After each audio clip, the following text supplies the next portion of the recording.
I'm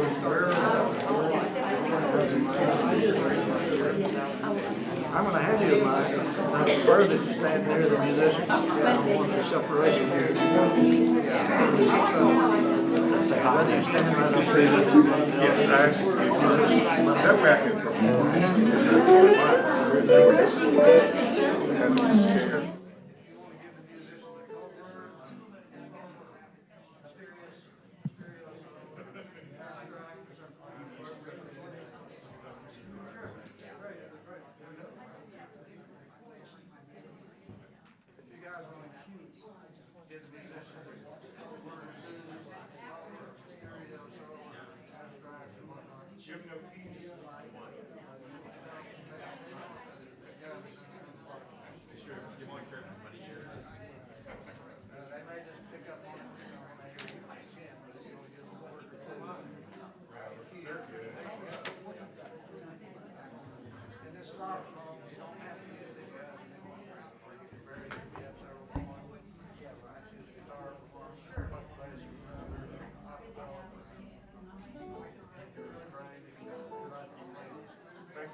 So this is working. Born ready, Roy.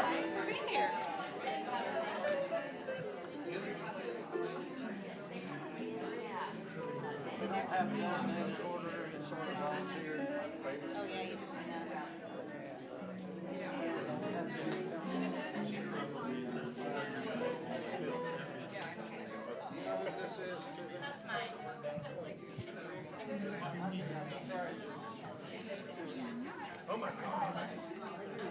Molly. Molly.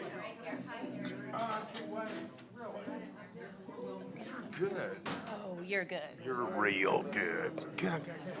See, Harry, I told you. Molly, yeah. I didn't know she was coming.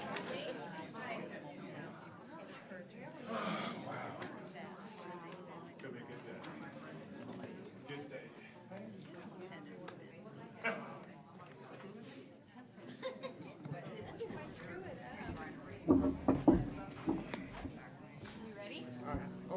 All right, cool.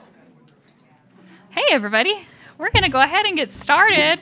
Good afternoon. My name is Leah Frieden, and it is my pleasure to welcome you to the Fayetteville Public Library, and welcome to those that are watching through live stream as well. Before you leave today, please take a moment to fill out those evaluations that I've left for you. Those help us to plan for future programs.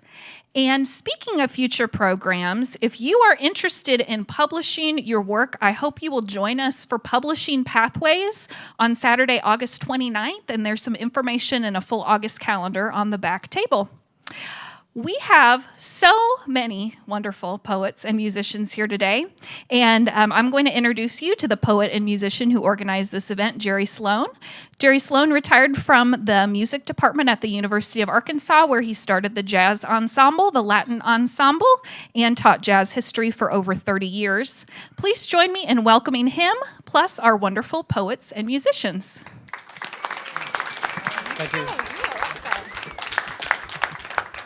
Thank you so much. It occurred to me recently that I'd spent a third of my life in rehearsals, so I promised myself I would do zero rehearsing for this event, and so these people are all gifted enough and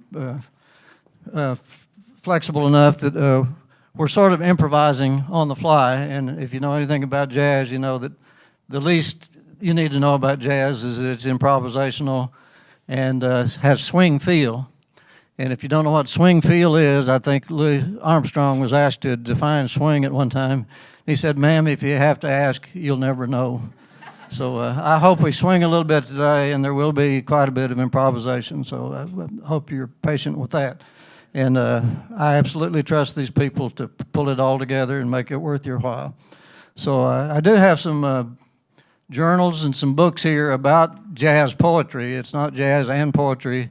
It was sort of a thing that happened in the cellars of San Francisco back in the late 1950s with a couple of poets like Kenneth Patchen and Kenneth Rexroth, and then a young man named Lawrence Ferlinghetti who started the City Lights bookshop and had a, sort of a bestseller, you know, with Allen Ginsburg's Howl. And so I'm going to share some of those poems in the course of this event, but as master of ceremonies, I'm not going to take up much space. I'll just poke my head in now and then to kind of give you some context.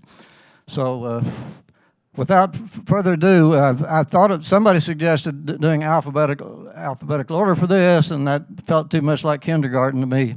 So I'm just going to let these people volunteer as they feel the mood strikes them. But my friend Harry McDermott wanted to be the leadoff hitter. So without further ado, we're going to let Harry take over. Thank you, Gerry. Please hold your applause to the end.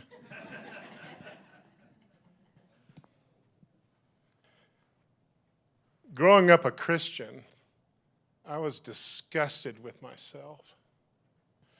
I had to feel good about being a child of God, but I also had the indoctrination that I was the progeny of Adam, who committed the original sin in the Garden of Eden by eating forbidden fruit. Now, in church and Sunday school, there were always warm smiles and kindness. But those were really Christian conditional offers to the non-believers, people who knew they weren't anchored to anything. And it was so scary being a Christian. You had Satan watching your every move to see if you're going to make a mistake. And even thinking about sex was a sin. And I knew that by putting Jesus in my heart, God would love me forever, but he would also love me forever right after he put me in hell for making a misdeed. Well, as an adult, I was able to transcend my fundamental upbringing to worship Jesus as a God.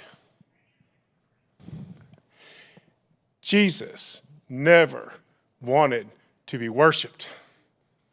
He spent the last 3 years of his life serving others. His greatest commandment was, love others, love yourself. What a beautiful way to live. How beautiful, lovely, just like the nature of God. Next point. You are fucking fantastic. Let me explain. It took 1 trillion quintillion atoms to swirl together like the colors in a Picasso painting to create you. And all of these atoms inside of you are working like busy bees to make you around 90 years of life. And this incredible atomic combo that you are is so unique and unusual, it has never happened before, and it will never happen again. And you can't even begin to imagine all the fucking that was necessary to end up with you.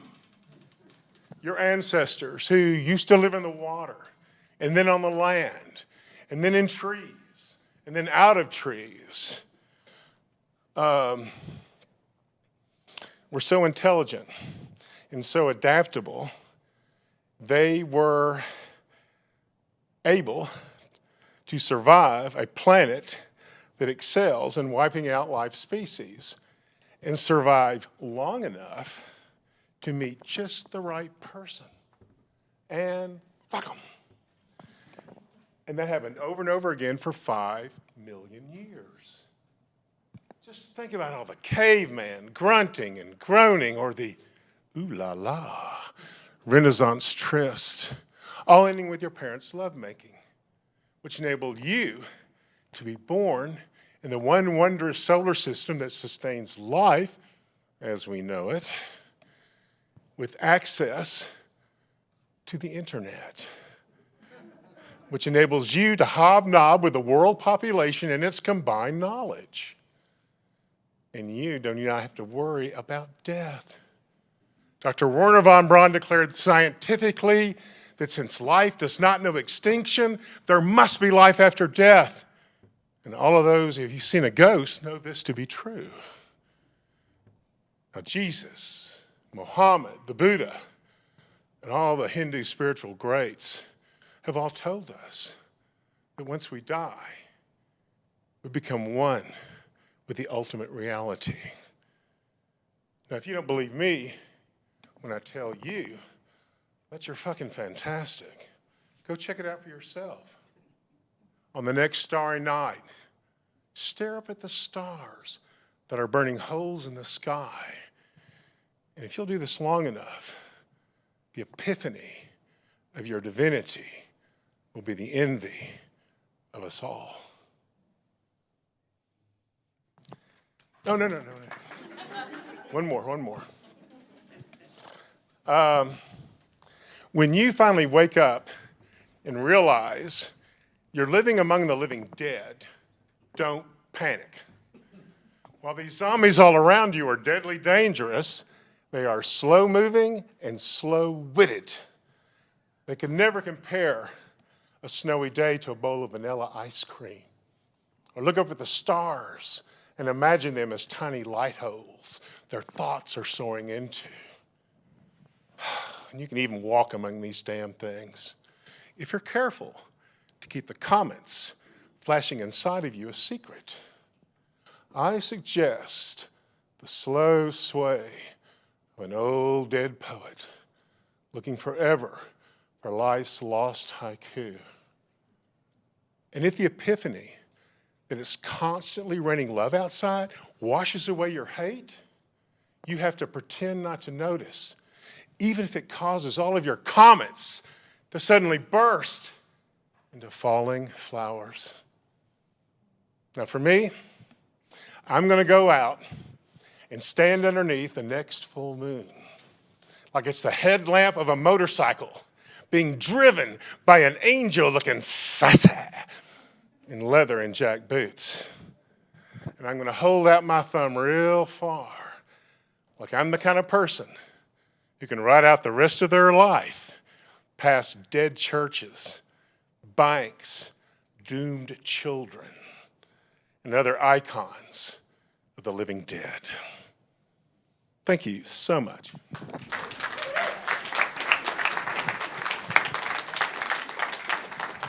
You can do it.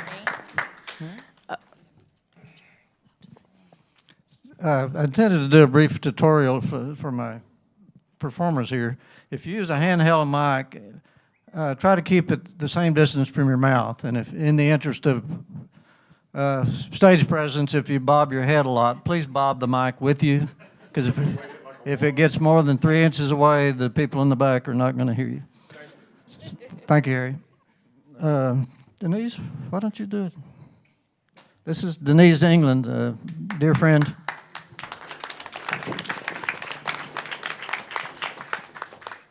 Okay, I'd like the musicians to join me, even though I really don't have any. I need to speak louder?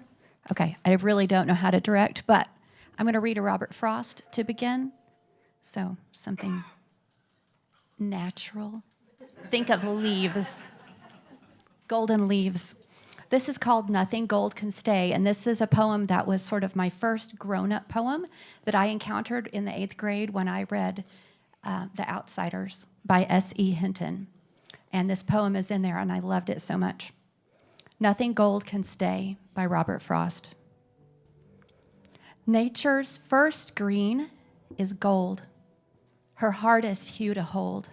Her early leaf's a flower, but only so an hour. Then leaf subsides to leaf, so Eden sank to grief. So dawn goes down today. Nothing gold can stay. I just love that one. And now for something a little different. This one, yeah, these are short, so it's lots of changes. Okay, so this one I'm going to say fun and defiant. So in a major key. There we go. Up tempo. How about that? Ooh, that's kind of fun. This one's called Inner Critic. It's about self-doubt. He barges in again in a black suit bargain from a charity shop in Granddad's old bowler hat, using the key he's always had, the one he stole when we were children. He was born officious like this, a self-appointed officer of everything, quick to reach his pristine hand into a clean pocket, retrieve his notebook and pen. Back then, it was easy enough to ignore him like a brother, shout, "Shut up!" over my shoulder as I ran out to play, as I hurtled toward the swings, while he stayed inside, pallid in fluorescent light. He'd research regulations, scratch sallow rules in his book, scrub his pale cuticles in the bathroom sink. Flush with the pulse of pink blood in my cheeks, I'd rush back in, push sweaty strands of yellow hair across my face, paint with tempera fervor my ecstasy of colors.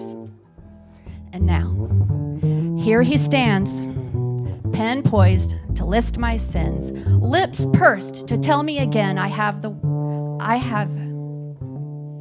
offer the world no good colors, that his starched white collar is proof of his rank. But I will not listen. Like a sister, I will shove him out the door. I will chase him with gouache and oils. While he screeches about fine Italian wool, I will steal his stupid notebook and paint my poem across it. Thanks, I got lost there. That one came after an intense bout of writer's block and self-doubt. And then it was really fun to write. Okay, now something completely different again. Okay, here we have medieval grief. Yeah, so. That's your gangster name? This one's called Perpetua. It was inspired by a stained glass window in an English church. Oh, cool. Ooh, I like that. That's awesome. Thanks for bringing that bow. Suspended between worlds in a centuries-old stone wall, below the bell cove, in an arched alcove of the parish church, she overlooks the lichen-laced headstones of the graveyard, damp and deep. A sparrow choir keens in the elder trees. She remembers the Bailey boys, most fondly John, the wild blonde who broke free with Hoban, the cart horse, in June 1343. How they rollicked through farms, risked his father's whip to steal berries from spiny brambles strangling her window. With glass hands, she proffered the ripe fruit, purple and sweet, staining thick fingertips, tender lips, a brindle muzzle. She remembers the November day John came to lay pale among her graves. How drizzle spattered on black hats. How she held her arms wide to cradle him she could not reach. Eyes skyward, her colors bleared ochre, raining with tears. She remembers generations of Baileys and Smiths, Wrights and Taylors, horses and sparrows, recalls each face that was christened then laid to sleep in her verdigris earth. Her memory, their elegy. Her heart, bound in lead.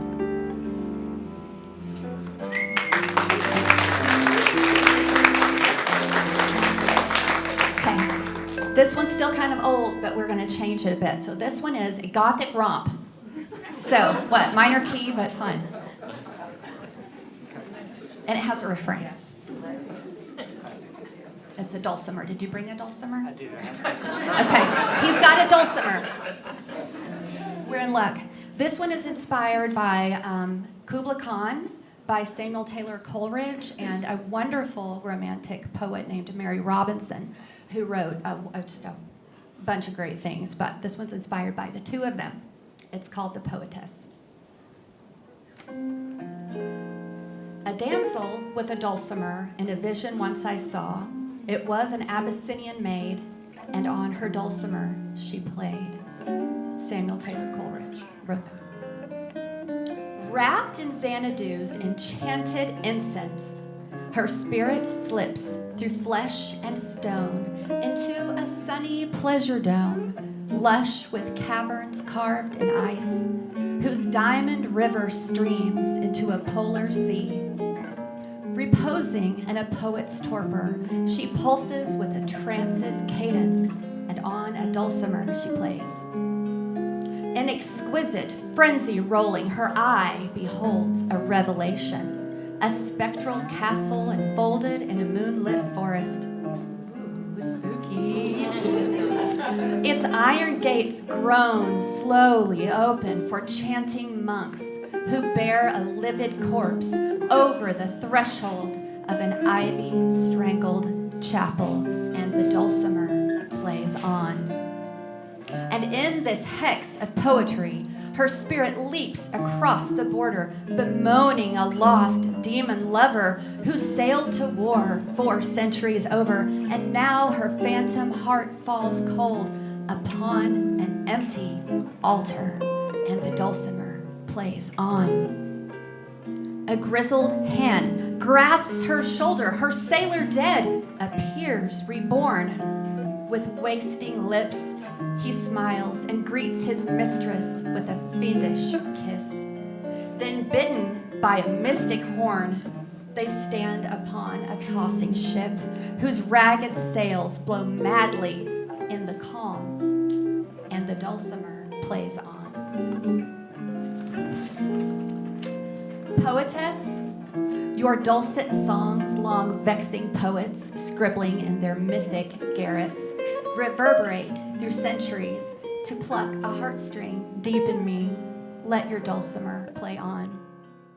Muse who charms the deep romantic chasm, bring your lyre, sing your lyrics, teach me to speak your native druid tongue. Let your dulcimer play on. Plunge me beneath a sacred river, crystal hills that slant to sunlit caverns, and there amid the incense trees, find the frozen source in me. Then wield your music like an axe, cleave my verdant ice in half. Let your dulcimer play on. And like that ship upon a polar sea, whose gruesome sailors guide a spirit bride toward her banquet hall with ghastly feast. Let your incantations haunt and swell, indwell an otherworldly crew, steal my poet soul to Xanadu. Let your dulcimer play on.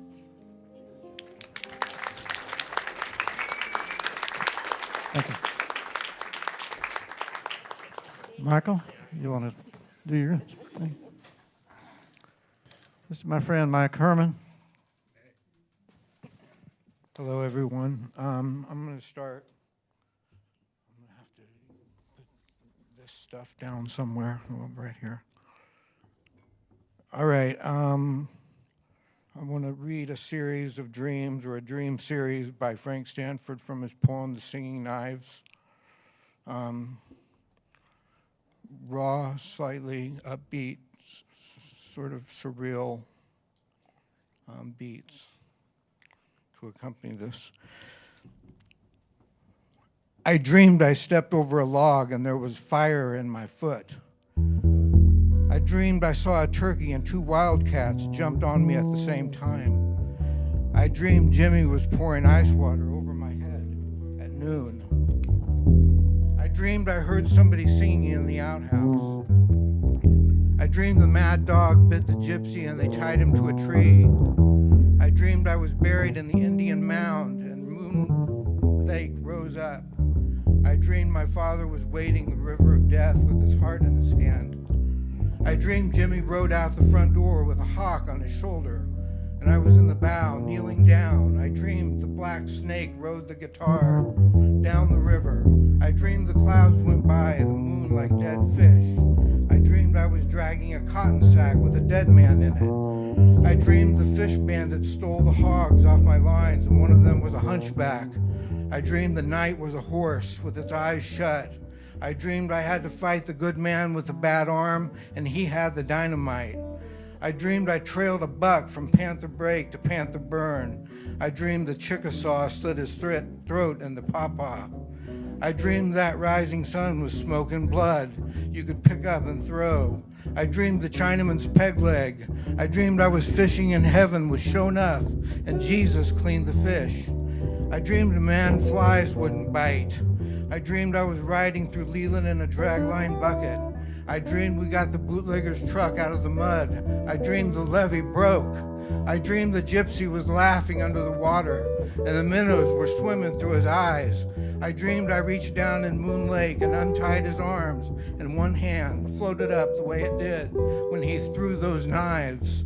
I dreamed the pony that fights in the water and the boat that towed the dead man. I dreamed I felt the knife singing in Abednego's back. I dreamed I pulled the ring out of his ear and Jimmy put it on his finger and swam through the water. I dreamed he was looking for Abednego's boot, and when he came up, he had the jackknife between his teeth. I dreamed he was so beautiful, he had to die someday. I dreamed a knife like a song you can't whistle.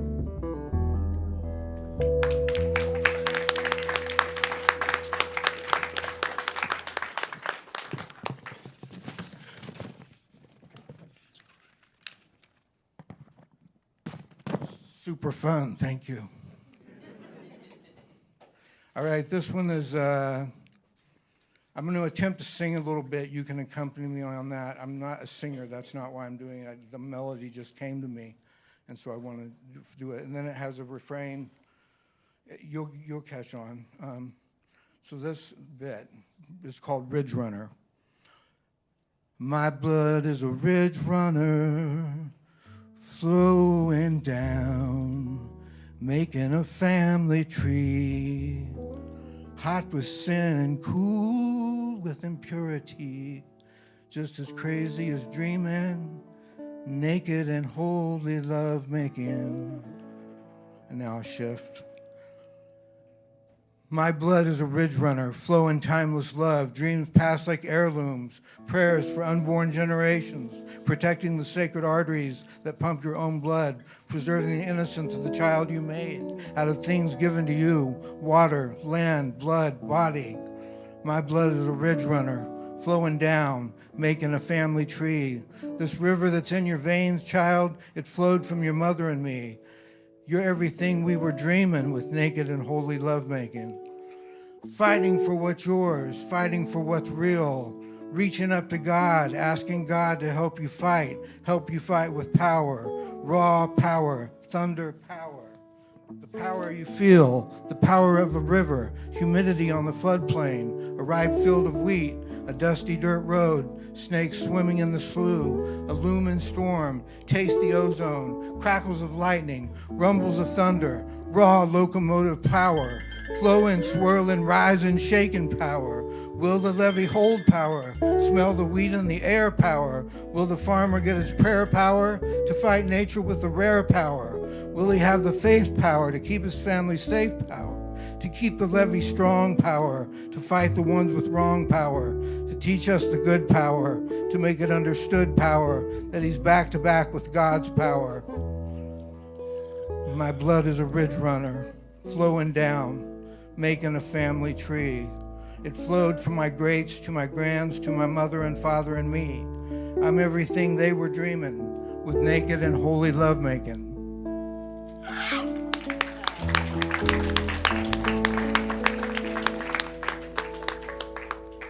Thank you very much. I want to try two more. This one is called Wild Strawberries in Ozark County. And you could play a sort of a countrified, upbeat, countrified jazz type jam with that. If that's any good of a description, I don't know. Wild strawberries in Ozark County. We saw lightning take 20 feet off the top of a tree on a sunny day. Saw a spring reverse flow, sucking water back into the ground. Saw a bullet slow to a crawl, turned from the target by a bully June bug. Saw fireflies gather under a clump so bright they lit the spirit of a dead boy right where he fell, trampled by a bull, grew weak, gangrenous, and fought the coyotes. That hilltop was like a raw nerve, no kind of place to hatch a plan. A handshake means nothing in a place like that. Something to be broken, severed, like the brutal tearing of the buzzard into the flesh of the not quite dead rabbit knocked to the roadside, still twitching, while an old woman tunes the car radio, humming a song about Jesus, her heart fluttering like a gentle dove, certain that nothing standing in the way of a heart so touched as hers could be of the kingdom. Which of us was which? I used to have an answer. In bitterness, we author a rebuttal. We play each part once or twice. Then time tells us a truer story. In the end, Cain and Abel were brothers. Thanks again.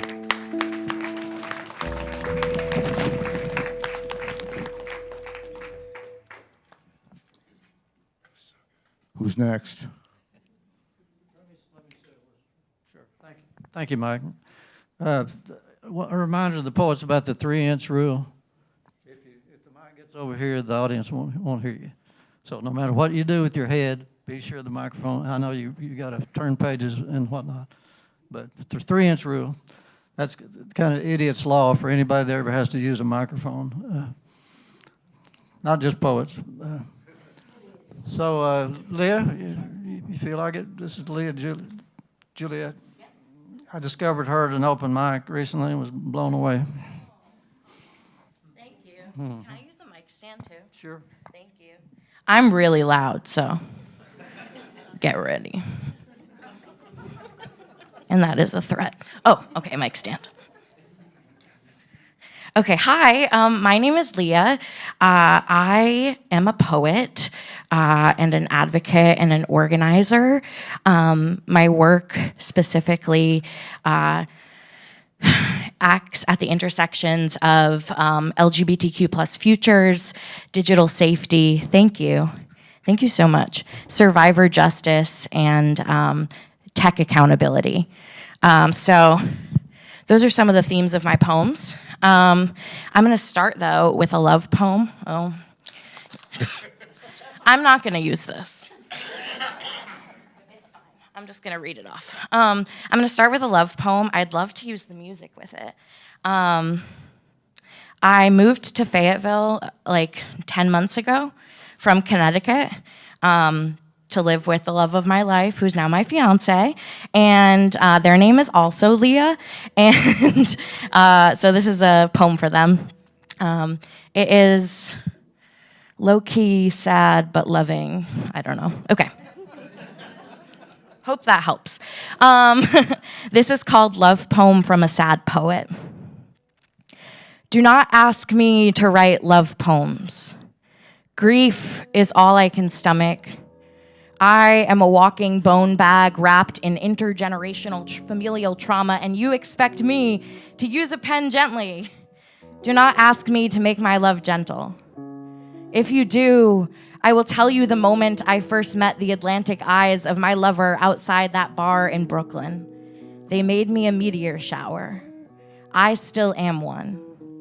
As if New York City could plunge into total and political darkness and I alone could light up the whole metropolitan island using only the fire in my chest. A savior complex, maybe.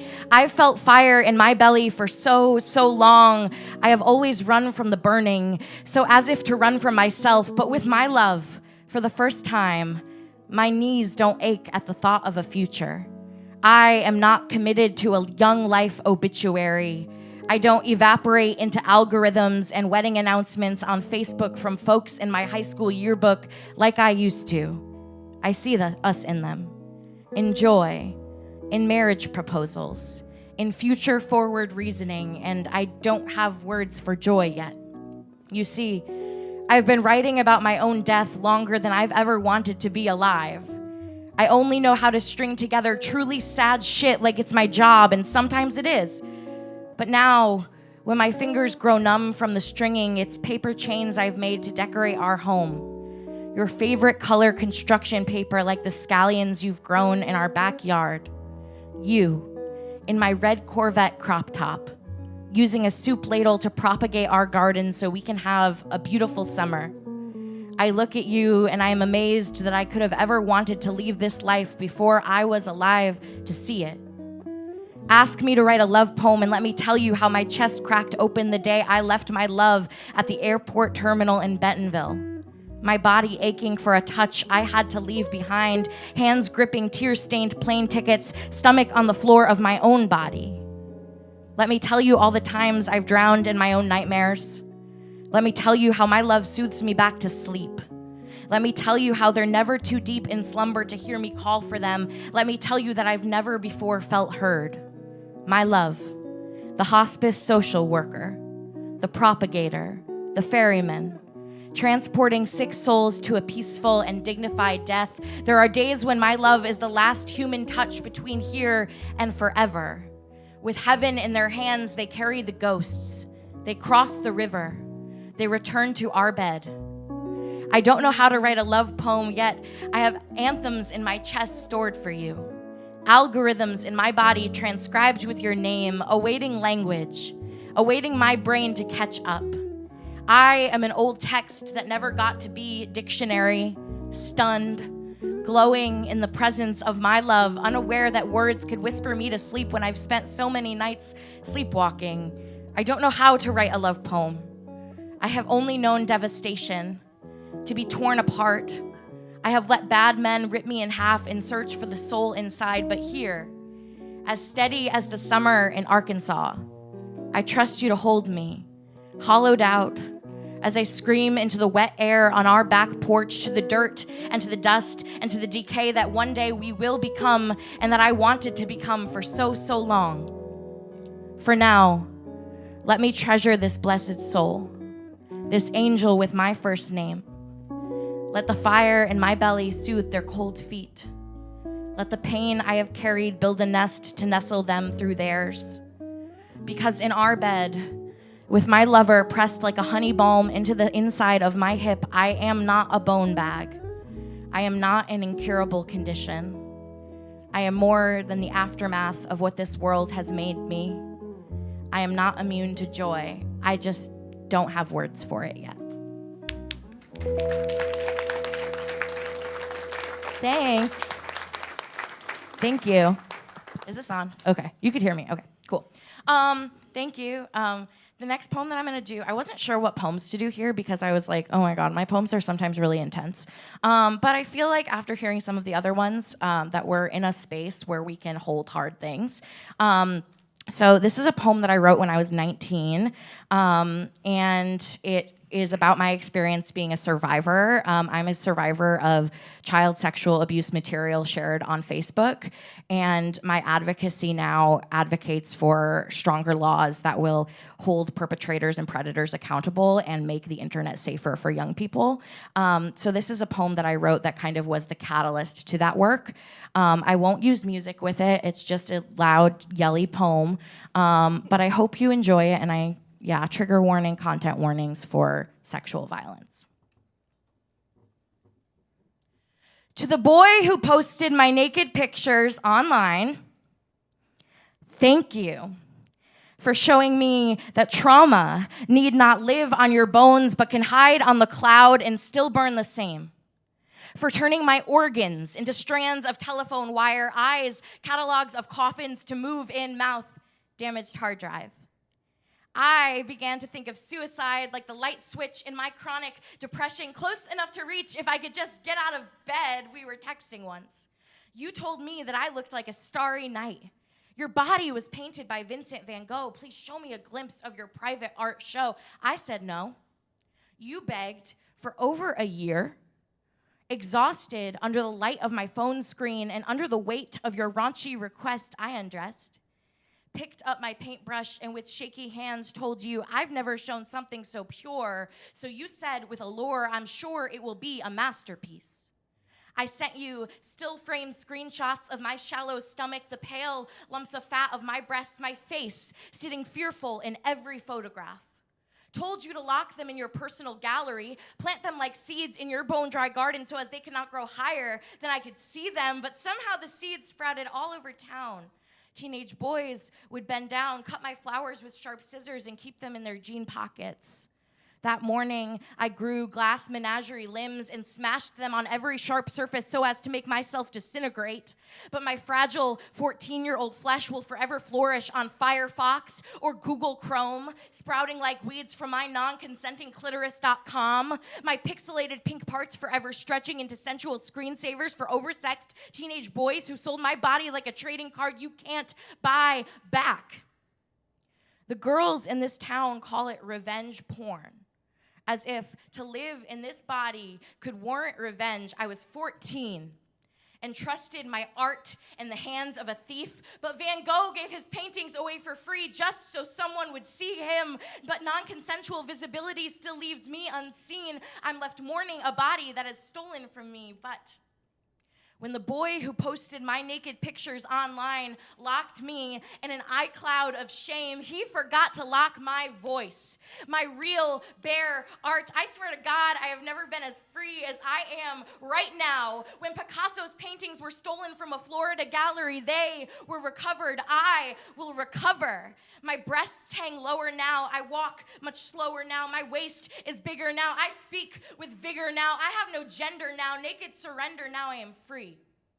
I take back my tongue and learn how to speak. Take my art back with gallantry. Stop being meek. My body electric is free from the thief. Now the girl in the pictures is forever to see, and I'm finally proud to say that she is me. Thanks.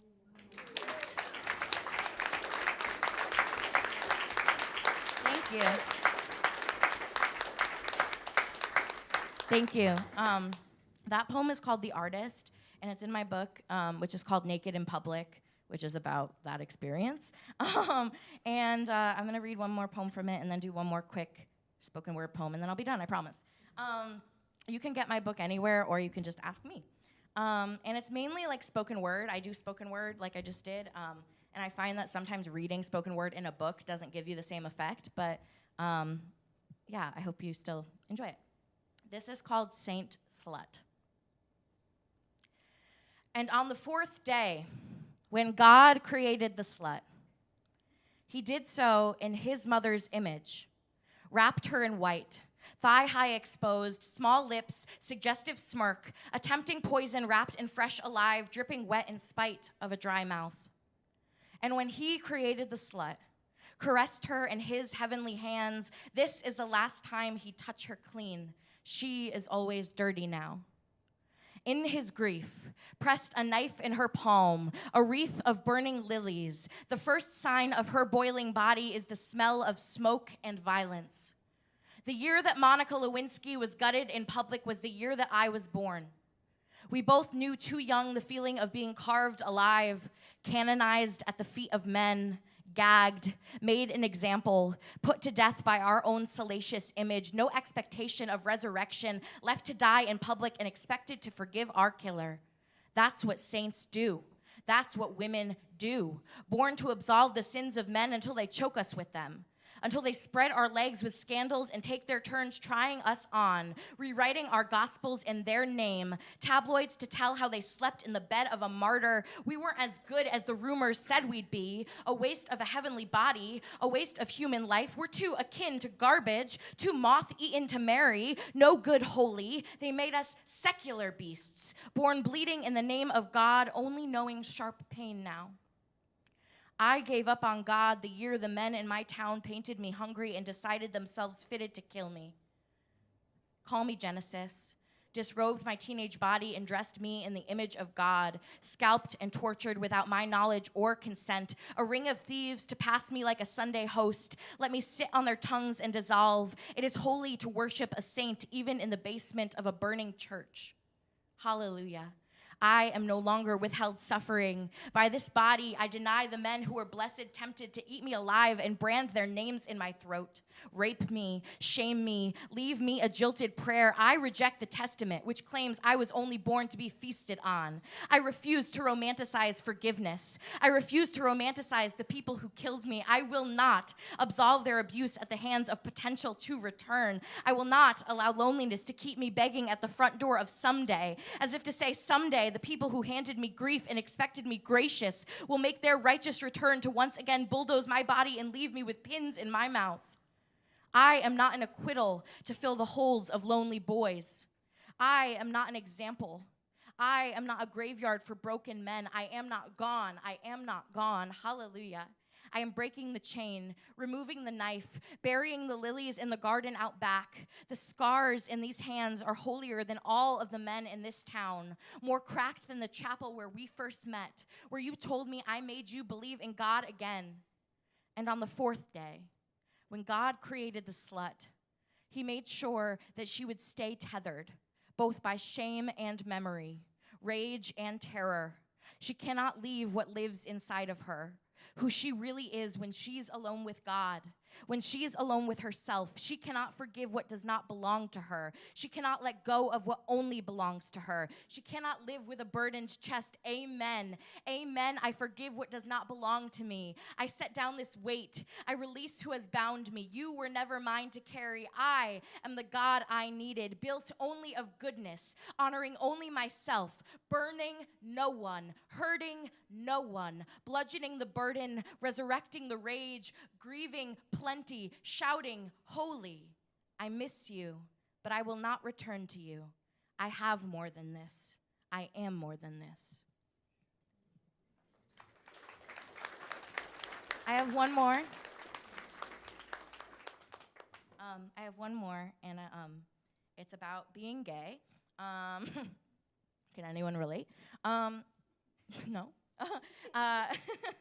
And yeah, it's a poem about politics. Oh, and we can use some music. Sorry, I totally forgot about the music. Yeah, this is like defiant, angry. Defiant anger. Okay. When they say, don't say gay.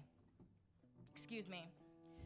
When Arkansas Governor Sarah Sanders says, don't say gay, what she means to say is, your fundamental right to exist in public does not belong here. What she means to say is, the natural state needs you to stay naturally in the closet. What she means to say is, the moment I hold my partner's hand or let their hand hold my thigh in a nightclub, my happiness is a threat. My happiness too dangerous to sell to small children. My happiness sends schools into lockdown, governments ablaze, cities collapse at the display of my gay. What she means to say is that the only alive I have ever fought to feel must be killed, must be legislated out of existence. Dear Sarah Sanders, and also any politician who has ever looked at my queer trans love and saw a drone strike, I wish I could place your hand on my chest. I wish you could feel the alive erupt when you're seen by someone who loves you. I know it must be scary to watch something so stunning exist that you've never had for yourself. How jealous you must be of the joy that my love holds, joy that I clawed through burning buildings to claim as my birthright. Hate is a shallow barrel, Sarah. No matter how much you try, the wood always warps and shrinks in the palm of your hand. I am left with splinters from always getting the short end of your stick. What I mean to say is, you are smaller than I am, the type of woman that Bibles don't write about. The type of women the masses forget when her crusade of hate does not withstand the test of time. I'm sorry. You've never felt a love so alive that it breaks out of every closet. I'm sorry. Your pain in yourself is so deep that my joy in itself is a threat. Christianity so fragile it could bend at the neck. I have always loved this way. You have always erased any history that could prove that anyone else has ever loved this way. Sarah and Leah, both biblically bonded. Our names are both equally holy. Maybe we were twin sisters in another life, but in this one, I cut you off in the womb. There is nothing good that power-hungry people can do this side of the umbilical cord. Harsh. Honey, I swallowed the 10 Commandments before I learned I had the choice to say no. Don't need them plastered on the pavement outside of every school in Arkansas to remind me that I was told to submit before that I knew the rules of the God I was submitting to. That this heaven is man-made and I am my own holy. I am a walking open wound and you are a paper cut, bleeding at the finger from all the books that you've read, trying to see yourself reflected a hero, but a monster never wins at the end of my story, so let me be perfectly clear.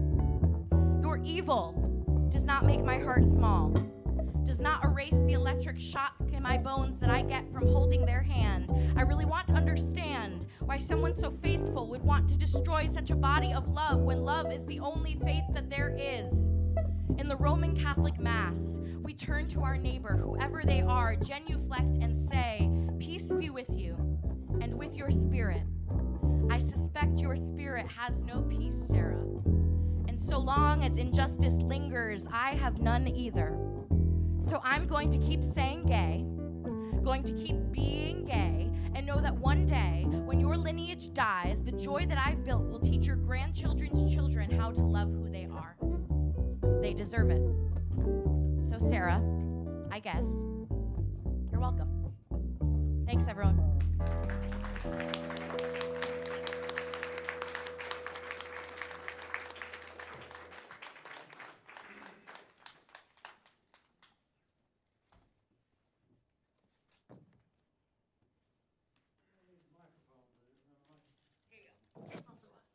Thank you, Leah.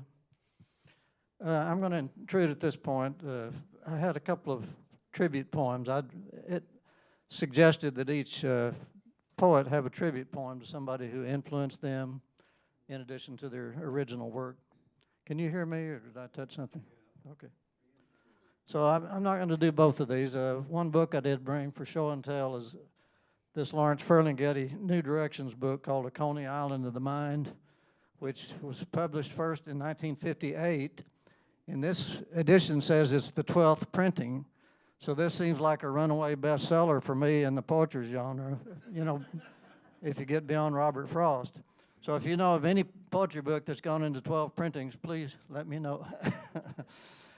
So I'm not going to read it, but he was involved in this cellar movement in San Francisco.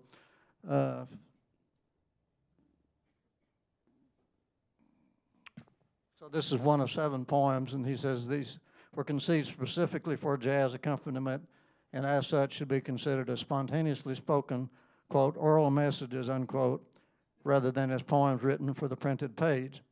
As a result of continued experimental reading with jazz, they are still in a state of change. Autobiography and Junkman's Obligato are available on the Fantasy LP recording number 7002, and I'm sure that's ancient history by now. Poetry Readings in the Cellar was the title of the album, which I made with Kenneth Rexroth and the Cellar Jazz Quintet of San Francisco. So I was going to read a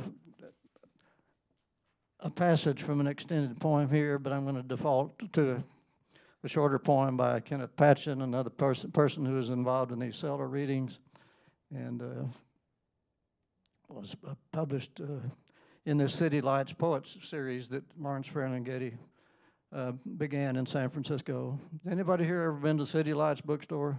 Oh my goodness, good for, I'm envious. So this is called Poems of Humor and Protest. And I hope, sorry, I need 3 hands to do this. Yeah. Okay, good. This guy's testing. Turn Testing, testing, testing, testing, testing. We have to eat that one. That is, okay, there we go. Thank you. Somebody's, I had a marker here and blissfully dropped the marker out. And I'm not wearing my glasses. Okay, here it is. I went to get my eyes checked 2 weeks ago, and I've not been able to see a thing since then. So that, whatever they used to dilate your eyeballs with, you know, is guaranteed to bring future customers back. I've got mine. I don't have three hands. So thanks. Okay, I think I want just bass with this, Garrett, just kind of a medium, slow walking bass. A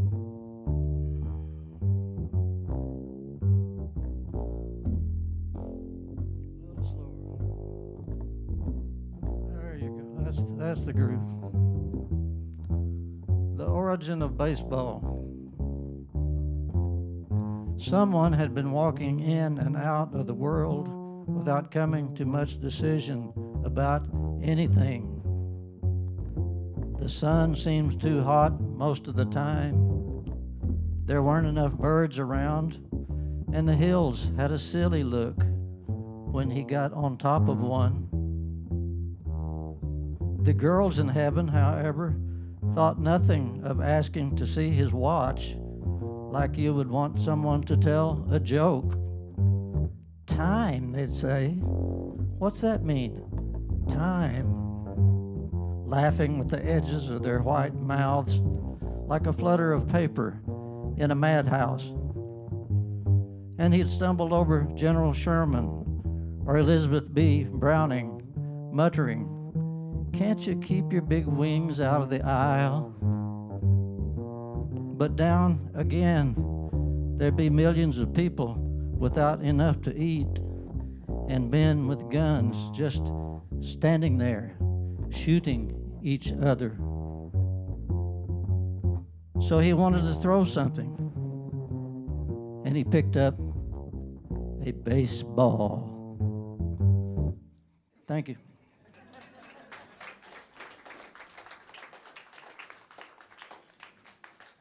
Suzanne, you ready? This is our esteemed Poet Laureate of Arkansas, Miss Suzanne Underwood Rhodes.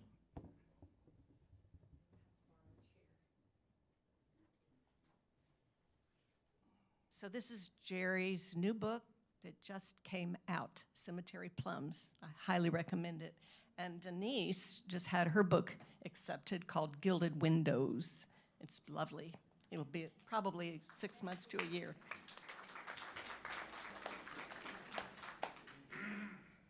Since this is a jazzy occasion, I wanted to mention that my parents were huge jazz fans. My stepfather was an artist, and my mother was a writer, and so they did this book called Going to Kansas City, and my stepfather's portraits of many famous jazz musicians, excuse me, are in this book, which they self-published.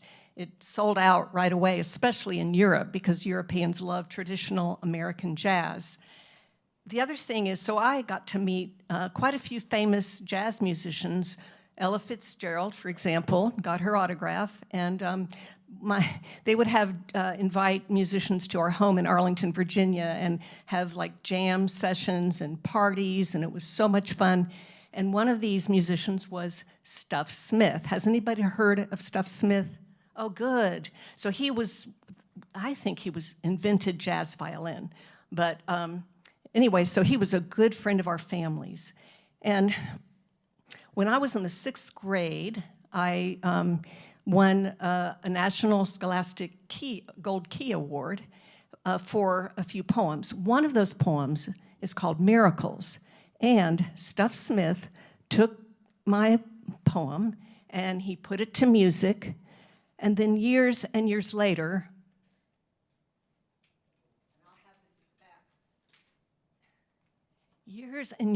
I'm living in Bristol, Tennessee, and I find out that Stuff performed my little miracle song. It's beautiful, his rendering of it, his singing of it, his violin with it. I think he played it in Denmark, and it was on a CD. Actually, all his Verve records were put on CDs with Mosaic. And so the little newspaper, our little local newspaper, did an article on it to say that you never know when you're a child where something might go. So I've been to Denmark and just really was so pleased. I'm going to start by reading a couple of poems.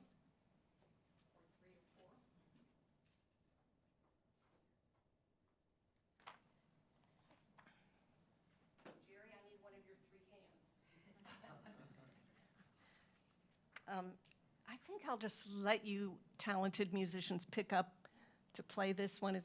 It's a love poem, but it's kind of a sad love poem or a mysterious love poem.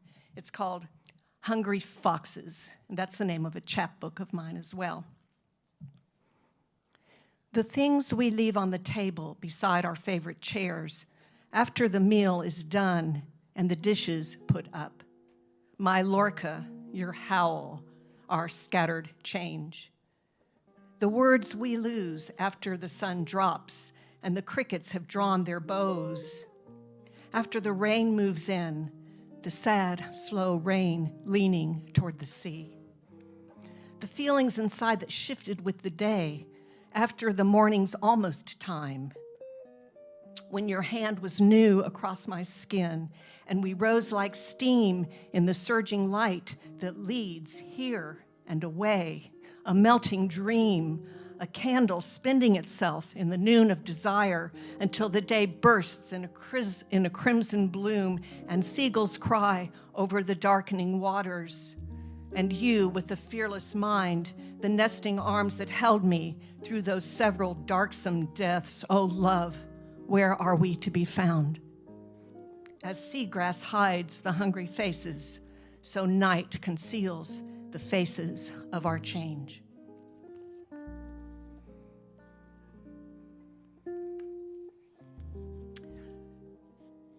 Thank you. That was really nice. This is a poem about Phyllis Wheatley. How many of you know our very first African-American poet to publish a book back in the late 18th century?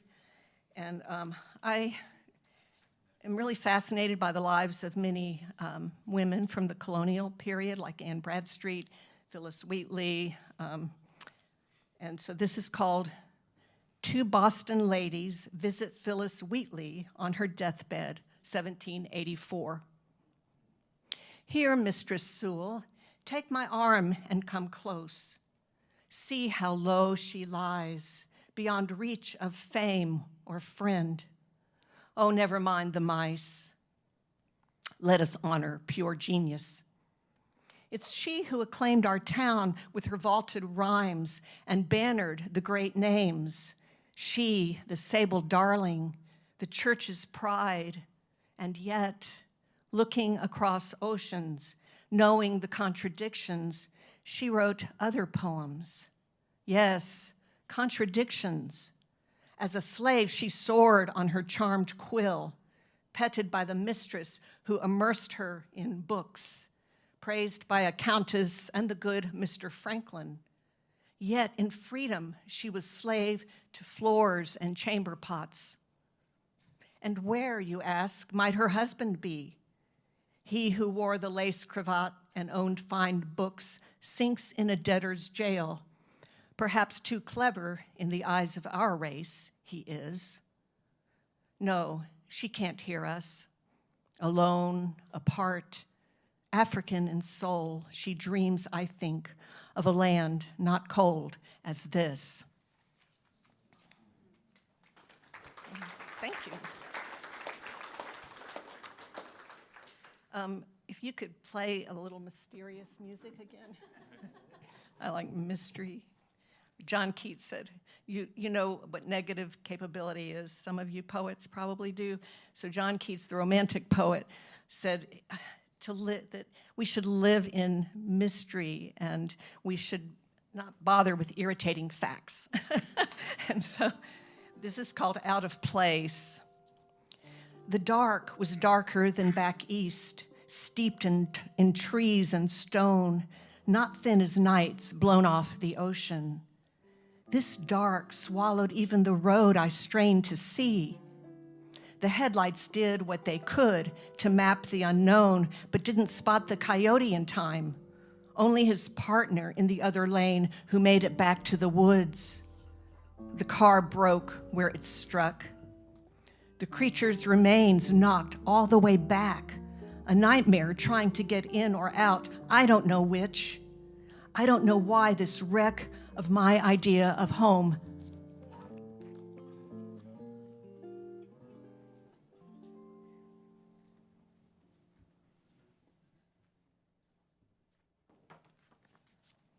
And this would be sort of a sweet nature kind of a sound, okay?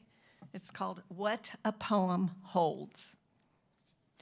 Like the turtle storing up the ripe October sun in her outstretched face, I've come to Emmett's Pond for the last ribbons of warmth before the first freeze and bitter nights. I keep a distance from the heron tracing the water's edge for food, legs lifting and lowering artfully as a conductor's arms in the symphony of silence at Emmett's Pond. I will leave the murmuring cricket and the little fish glancing below the water like notes of a song to make a poem to hold the holy, wordless spell of Emmett's Pond. Thank you.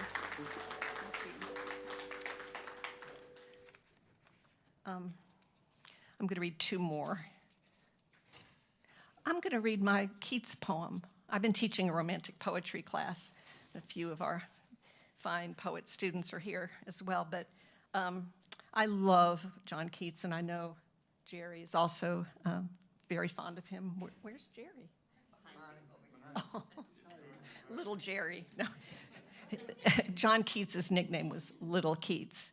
So this is sort of a form that I'm sort of made up, and it's not perfect, but anyway.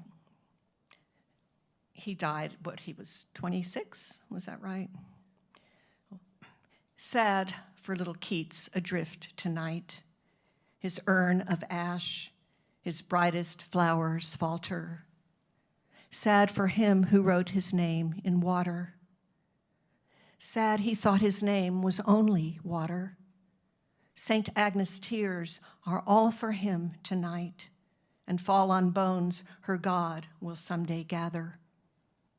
Sad the bones that mopped his brother's blood, while Grecian maidens danced away the night, are dancing still to songs they've never heard. Sad the praise the poet never heard. Sad the ship, the blighted stars, the night, but none can dim his trophy light of words.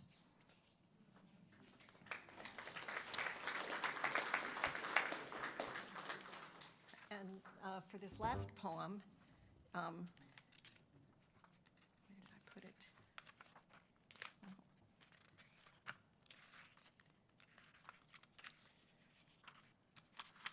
I have mislaid it. Oh, this one's kind of a little bit crazy. A little bit. You can interpret it. I'm not too good at figuring out. This is called Panic in the Hen House. So I live next door to 2 roosters, and roosters behind that house, and 21 chickens next door. Panic in the Hen House, and there's an epigraph from Isaac Dinesen, who said, "The cure for anything is salt water, sweat, tears, or the sea. The cure for anything is a rooster next door. Not just your average rooster, but one with a perforated larynx and time blindness who struts into your dreams at 3 a.m., his rooster comb crowning a head held high as he opens his throat to kick-kick-karee. kiki-kiri, Spanish for cock-a-doodle-doo. And appropriate for the rooster next door if his yard and harem of hens happen to belong to a family from Guatemala. Think of him as a gift from a sly heaven, a pea under your mattress to cure you of the life you dream of and feel you deserve as your head sinks fondly into your pillow. Last week, a clamor in the neighbor's hen house woke me early, and I rushed to a window to see what it was. I saw wings that made chicken wings look foolish as a dodo's. Cruel and magnificent, they lofted from the nesting place with their terrified prize until the sky swallowed the squawking.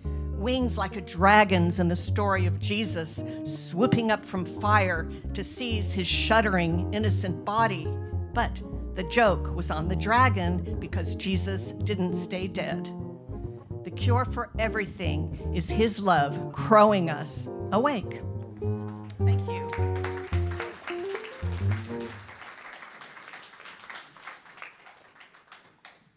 The roosters in France go coo-coo-ree-coo.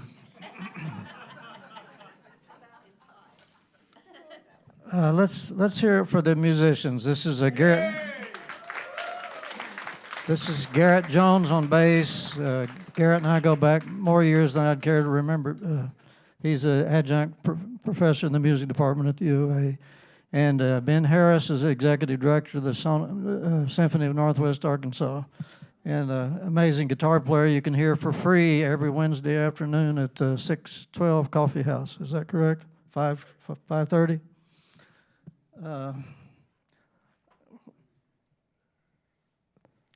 We got somebody here who's never professed himself as a poet, but he did confess recently that he's composed a poem for this occasion, among other gestures. In speaking, of course, of our local jazz impresario for the past 3 decades or more, who was inducted into the Arkansas Jazz Hall of Fame 2 years ago. And speaking, of course, of the great Robert Ginsburg. So I'm going to turn the program over to Robert.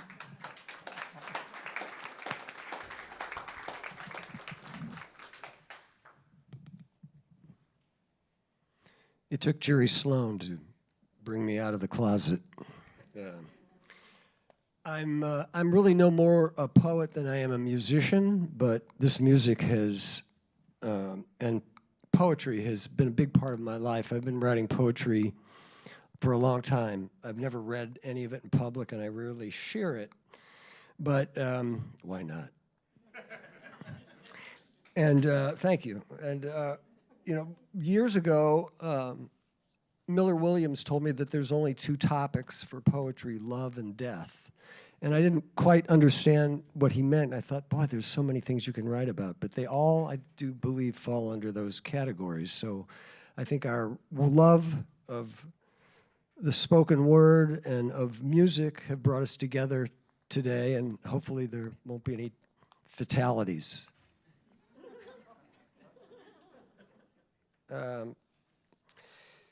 Gerry and I have connected on a very deep level over the years with sort of these magical things that we discovered we had in common. And Rahsaan Roland Kirk, who's a remarkable musician, is one of them. He was a multi-instrumentalist. He was famous for playing multiple horns at the same time, using techniques that are unimaginable, circular breathing. He could continue to exhale continuously without visibly taking in a breath. He mastered the tenor sax, the flute, and some unique instruments like the manzella and the stritch and the nose flute, and on and on.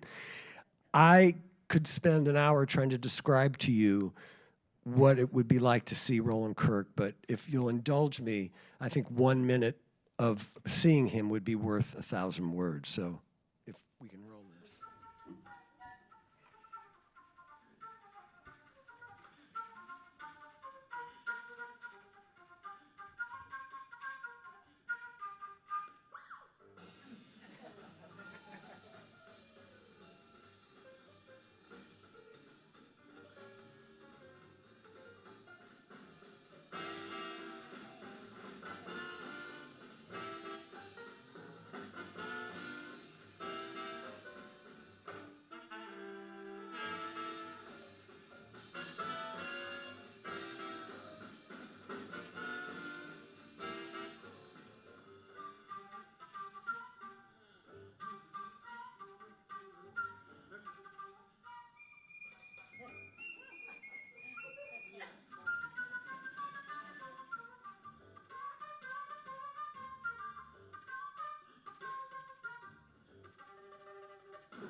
So, yeah, how do you describe that?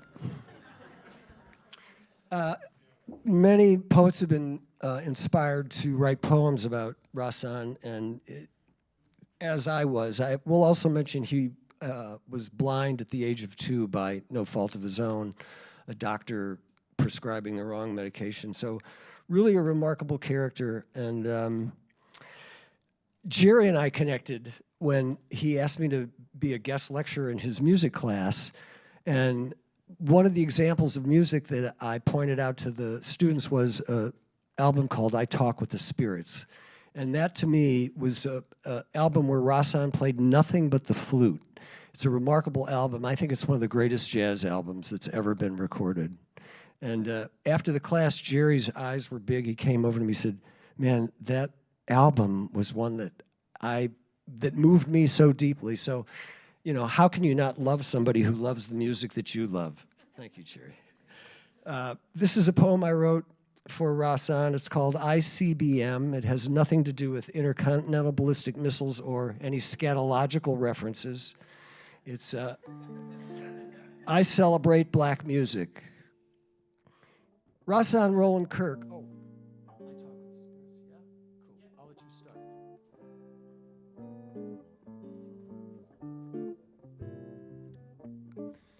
Rahsaan Roland Kirk spoke with the spirits, and through him they spoke to me.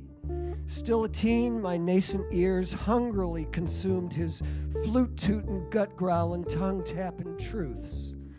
A one-man big band with a vision beyond what's visible, a Eulipian trippin' hipster flipster, beboppin' minstrel. Lucky for us, Rahsaan's mission required no permission beyond his vision to keep us glimpsing the truth through our ears. In the spirit of recognizing poets who have inspired me, this is a poem that Gerry wrote some years back. A few years ago, we were at a bar together listening to some music. I think maybe a little juiced. Is that fair to say? And the next day, Gerry shared this poem with me. I think he texted it to me. And it's going to appear in a forthcoming book that he's going to publish. And I love this poem, and I want to share it with you. It's called Veterans. Just kind of a blues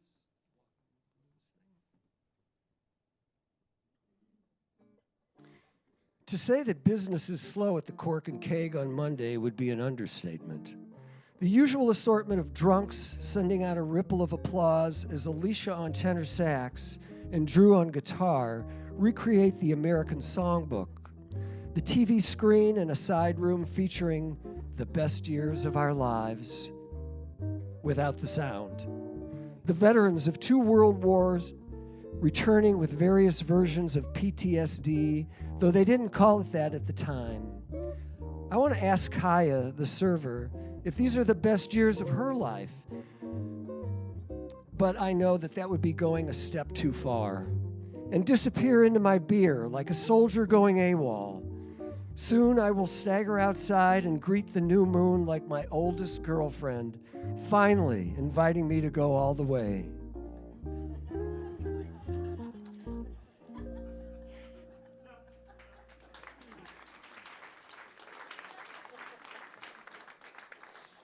A little bit more of the evidence of the commonality that Gerry and I have shared over the years has to do with the tradition that we're here celebrating today, and that's jazz poetry. And there's an auspicious example of this that I wanted to make sure everyone knew about, because you can watch the entire thing. We'll see a clip of it now. This was when Jack Kerouac appeared on Steve Allen's TV show in 1959. Steve Allen playing the piano while Kerouac read. And Right now we'll look into Jack Kerouac's Underwood, and he'll lay a little on you. With a surprising treatment. Okay? I'll play the blues we did in the thing and see how it works out. Well, a lot of people have asked me why did I write that book or any book. All the stories I wrote were true because I believed in what I saw. I was traveling west one time at the junction of the state line of Colorado. It's arid western one. And the state line of Poor, Utah. I saw it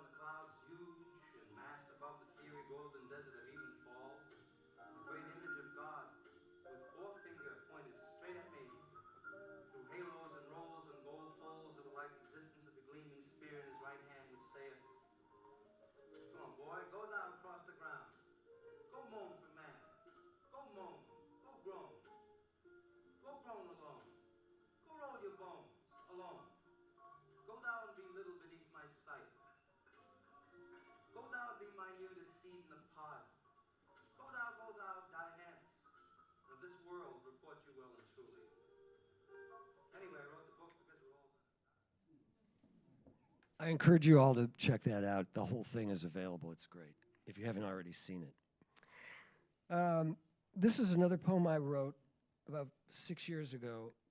It's a eulogy of sorts for a dear friend who most of you probably knew, Ralph Nesson. It's simply called For Ralph. Play for me the saddest song and give my tears a voice. Play for me a song of life. Convince me that we have a choice. Play it sweet and play it blue, but make it music for my ears. Play the notes, the sharps and flats, a song that slows the passing years. Play it now and play it then. One false move and life will end. Play it almost every day. We leave only what we gave away. And this is another poem by a dear friend, a local character who some of you probably know. He's a journalist and a musician. His name is Steve Wilkes. And most people don't know that Steve writes great poetry. He wrote this in 1977, and he shared it with me.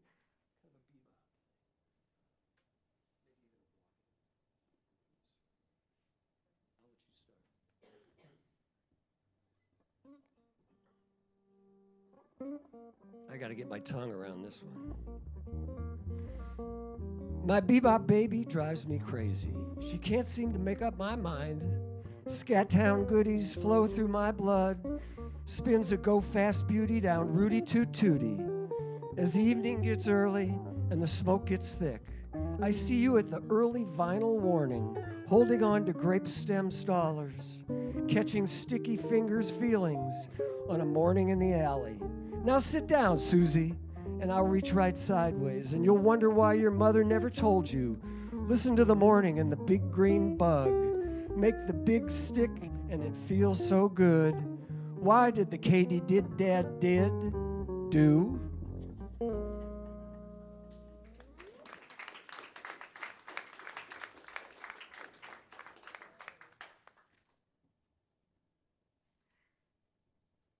Over the years, I've had the great pleasure, as you have shared as well, to meet some of the most incredible musicians in the world and spend time with them and in many cases become lasting friends. One of those is an Arkansas legend named Bob Dorough. Bob was one of the only singers I know of that had the honor of recording a vocal with Miles Davis. Miles heard him and said, "We got to record this." He also wrote some classic tunes like Devil May Care, I'm Hip, Coming Home Baby. But he was also probably best known as the musical director for the ABC iconic children's show, Schoolhouse Rock. And he brought a lot of amazing jazz musicians into the studio to work with him on that.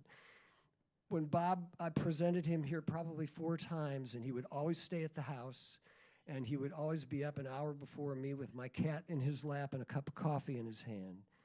And Bob was touring into his 90s. He passed away a few years back. But Bob was good friends with a man named Al Shackman, who some of you may have seen when in 2017 when Theater Squared opened. They did a play called The Champion, and it was about a real incident that happened to Nina Simone. And Al Shackman was Nina Simone's musical director and guitarist for 40 years. So he was talking to Bob, apparently, and they lived together in the 50s in Brooklyn when they were both upcoming musicians. And he mentioned he was coming to Arkansas, and Bob says, "Get a hold of Ginsburg," which he did, and we spent some great time together and became friends. And I was able to do an interview with him. And during the interview, we called Bob and got him on the phone, and I just let them talk. But that's another story.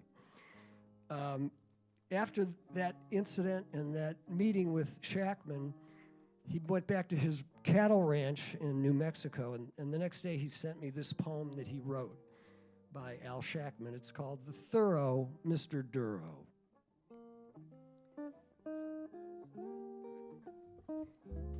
He's a national treasure, but not everyone knows him. He shares his wonderful world of music, but not everyone's heard him. He'll greet you with honest sincerity if you're lucky to meet him. He'll take you to school if he honors you to play with him. You could go on and on about him, full pages of praise upon him. But after all is said and done, and just so you know, he's the one. He's better than anything. He's got just about everything he needs. He's Bob, as in Doro, the thorough Mr. Doro.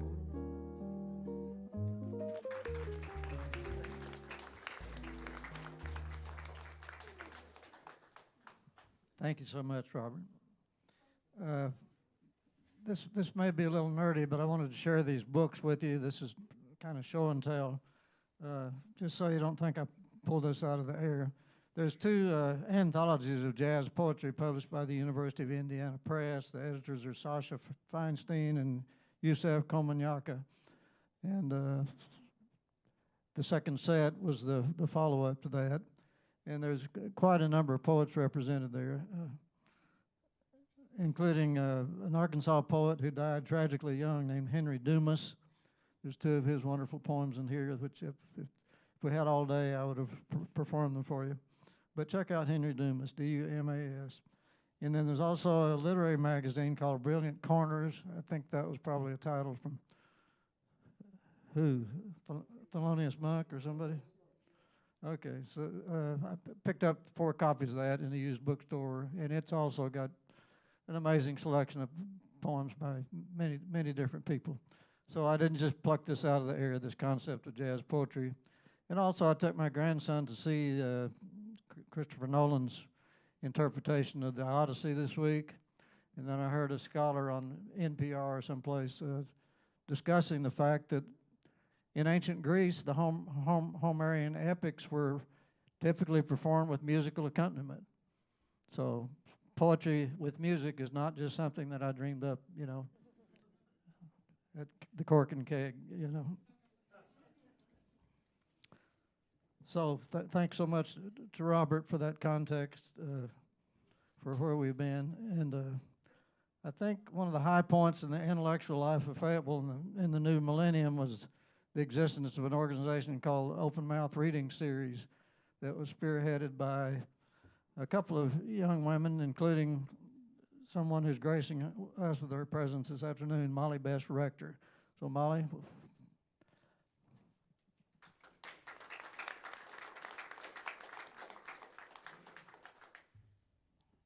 Can you guys hear me? My voice is very quiet. I'm like the opposite of Leah. You can't hear it all. Is this better? Okay, I'll try to do this. Maybe I'll move it down. Yeah, I have it. No, I need both my hands, I think. Thank you, though. Gerry suggested that as my tribute poem, I honor our friend Matt Henriksen, who died a few years ago. So many of you probably knew Matt if you've been in the poetry world here. He's a difficult person, but a lovely person. And so I'm going to read a poem from his book, The Absence of Knowing. And then I'm going to read a poem that I wrote this morning because I promised Gerry I would write a new poem that is inspired by that. So this is called Afterlife with a Gentle Afterword. And you guys can play if you feel called. I'm not very good at directing. So, Afterlife with a Gentle Afterword. All my time has been a reed I dreamed in a blackout. It turns out every sun has been a different sun. Every sky has lied about continuity. Every blink has blanked the light behind. I figured myself against the horizon. One could see my shape only. Every face exists for at least one illusion. Somehow the light turns around. The face becomes a sun. The eyes become a sky. I am saying so directly to you in your light, which is blinking and burning what will not burn out. That's Matt Henriksen.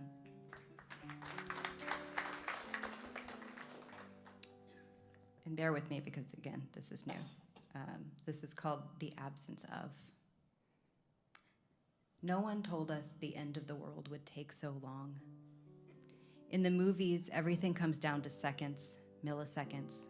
The way in the Bible a fire will come. Yesterday, driving the few highway miles to your wake, a moment of sun in the rain unfurled, a rainbow in the mist, the big rig in front of me kicked up, a rainbow.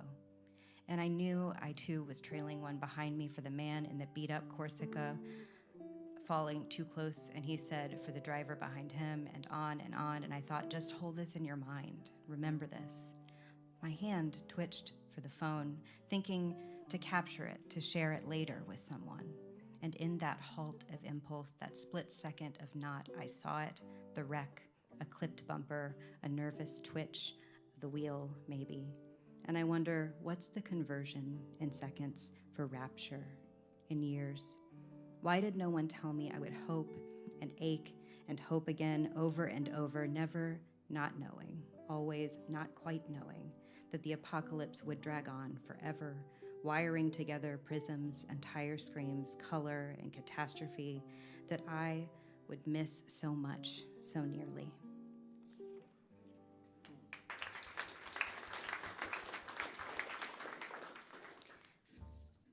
The rest of my poems are also about the apocalypse, so here we go.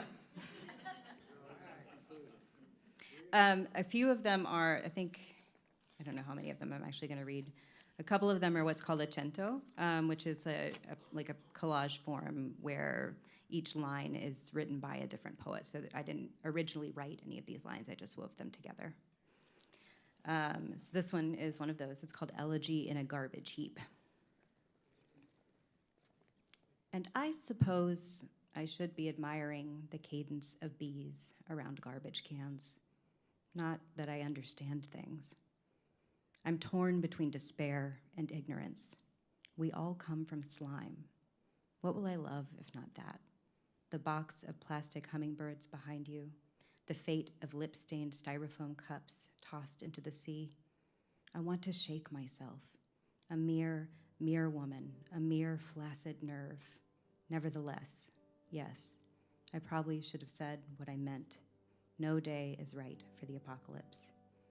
There is a plasticity to the soul that can fit inside a big blue bag of garbage. I should be grateful. I should be sorry for this, but I'm not an angel. I'm not.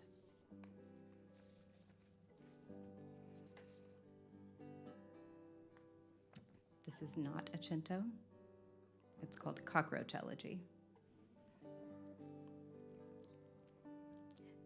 They spilled out of my mother's room in a dream, giant pile, like the hoard of gold in a king's stores, uncountable many, high as the ceiling, the first or second dream I recall, a few nights after one scuttling drunkenly the kitchen baseboard first revolted me, when I learned its name, Roach, and then in that house, age 4, I ate one.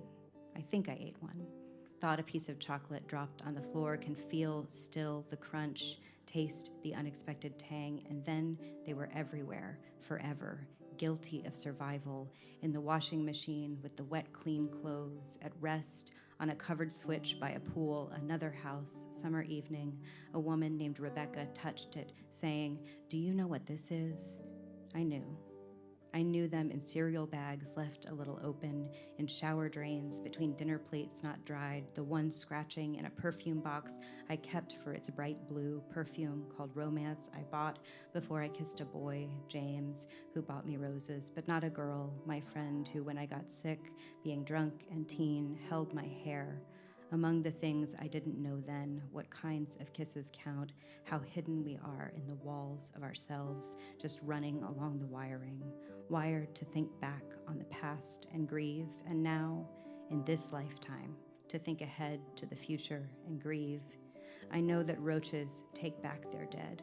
Spent an hour stomping them on Katie's patio, must have killed 100. By morning, every body gone, recycled, I guess, eaten. And I'm no entomologist, but I think maybe that's how they get resilient, that feeding on what fed or killed their ancestors, though it's a myth, so far they can survive much radiation, so far. Still, I dream them huge in rooms we've built, at the kitchen table now, pouring the coffee, 100 years from now, a world without my mother, my sister, my lover, the children I may never have. And preemptively, I miss myself.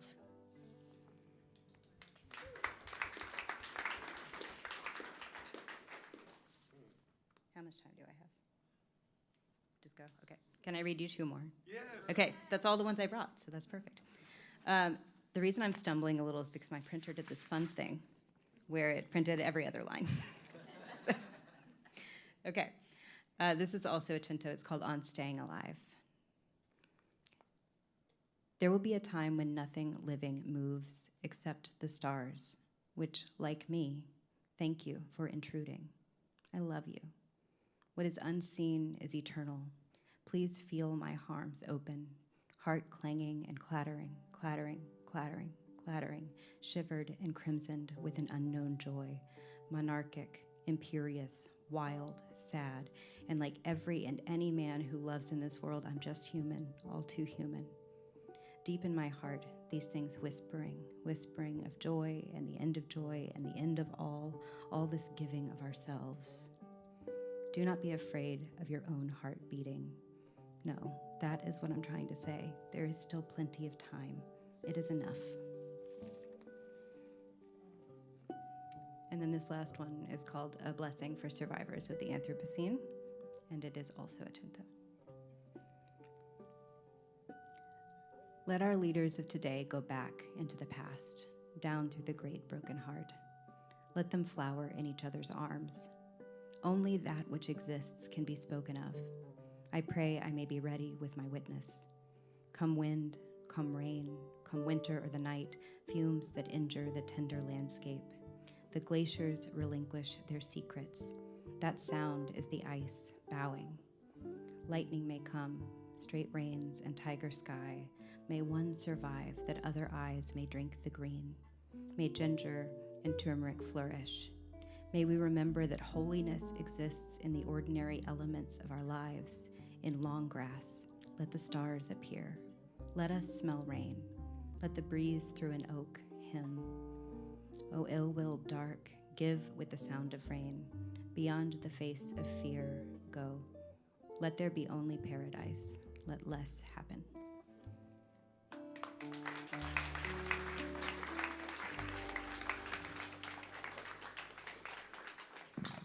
Thank you so much, Molly. I'm glad we lured you out of seclusion. My friend Greg Zeck and I co-wrote a poem several years ago about dung beetles, so I've referred to him ever since as my fellow dung beetle. So I think, without further ado, I'd like to introduce you to Mr. Greg Zeck.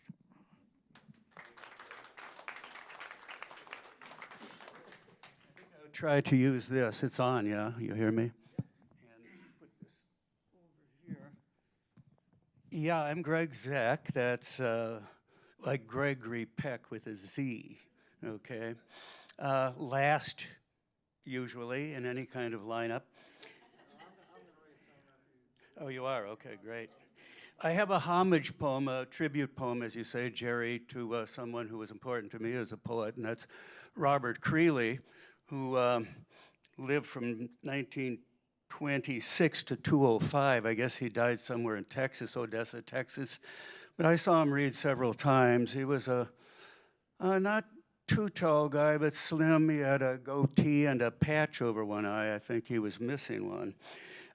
His poetry is, you might say, it presented, whether he's reading it or we're reading it, in a kind of disconnected, apparently jittery way, but I think you'll find that it does make sense.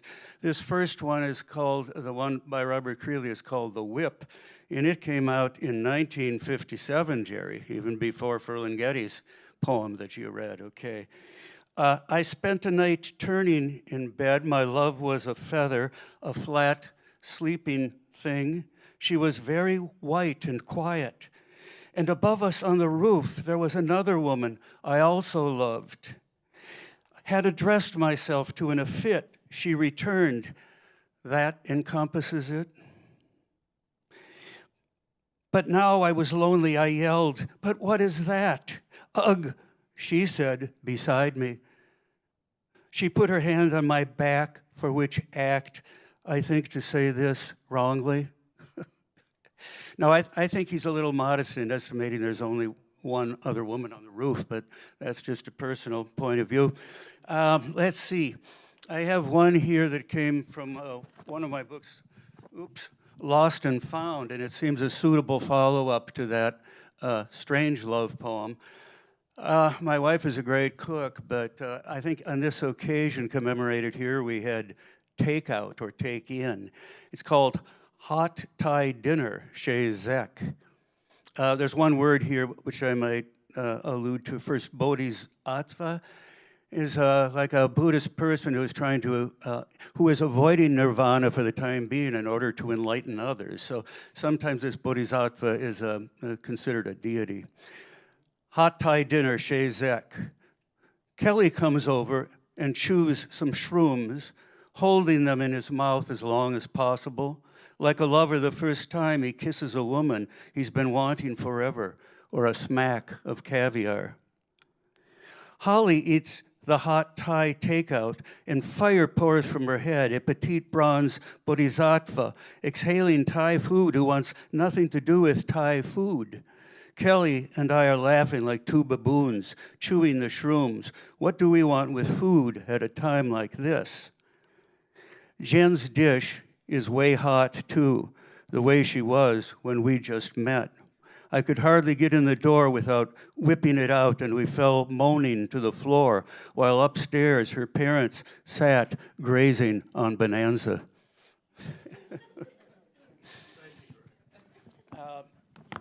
Please, let's see, I should say a word about the next one, and then please, musical accompaniment.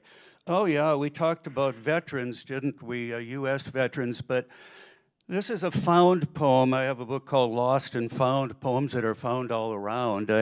I think if we just open our eyes and ears, we will find that music or those sounds. And in this case, I stole this one pretty wholesale, putting it in my own words from a volume by Svetlana Alexievich, who's a journalist who won the Nobel Prize a few years ago. And this poem is from a book called Secondhand Time, The Last of the Soviets. She recounts what happened when the Soviet Union broke up, and the people who are interviewed here, my God, their stories are so dramatic. We feel that our own lives, I think, by comparison, are pretty boring. And this is about the veterans who came back maimed after the Second World War to Russia. Russian women, do you crave a little male tenderness?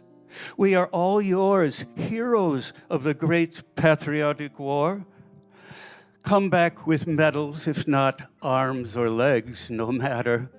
The apparatchiks call us invalids, shoving us, squealing like pigs into taxis and dumping us in dilapidated villas out in the countryside.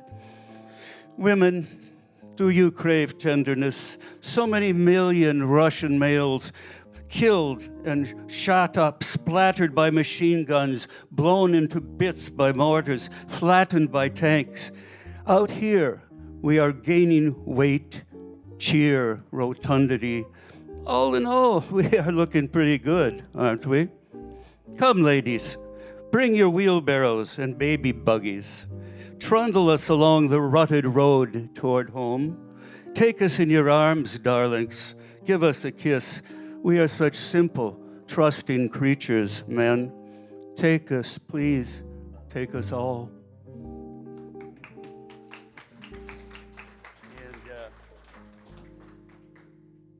we had two more, if I may. One is from a book called Glioblastoma Variations. It's about 3 people I knew quite well who died of brain cancer. Glioblastoma is a pretty deadly version of brain cancer. There are very few who go to that land who return alive, okay? So I'm just going to read the very first section here. And the variations, actually, it comes from Bach's Goldberg variations. I take 32 parts so I can box a musical form and try to do arias and canons and whatnot with them, okay? In this first part, the aria is called simply theme. It introduces the theme of the whole book and the story of glioblastoma. It forms in the star-shaped cells of the brain called astrocytes and multiplies like malevolent loaves and fishes, eating and eating away at the nervous system. I would be nervous too, wouldn't you, if so afflicted? Thank God, if there is a God, or our lucky stars, if any, that it's our friends, say 10 years younger, or siblings, maybe 10 years older, or someone we wouldn't know from Adam or Eve suffering a glioblastoma, so that we ourselves, in some part of the brain or mind, I'm not a medical doctor, and what do I know, or philosopher, might be spared such suffering. And thank you. One last one, maybe a little cheerier. I've done a couple of love poems. I have a couple of neighbors, Sean and Carrie, who are quite the travelers. Sean is a policeman who's luckily getting to retire at age 47 very soon. But this little story tells about how he proposed to his wife on the island of Cyprus. And it's from my book, Lost and Found Again, a story that I found when they told it to me. And one of those few occasions, actually, I typed this up and framed it and put it on the wall. I think poets often feel a little jealous of painters, you know, who get hung on walls. But you could do that with your stuff, too, if you're so inclined. So this is called the Cypriot way. He bade her swim around the black rock thrice.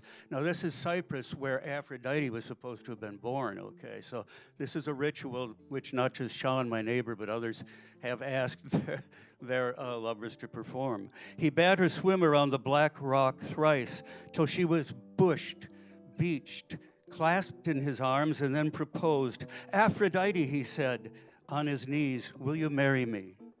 Everything else being as it is, he suggested, it's really not such a bad deal after all. I can cook and I can clean, my queen.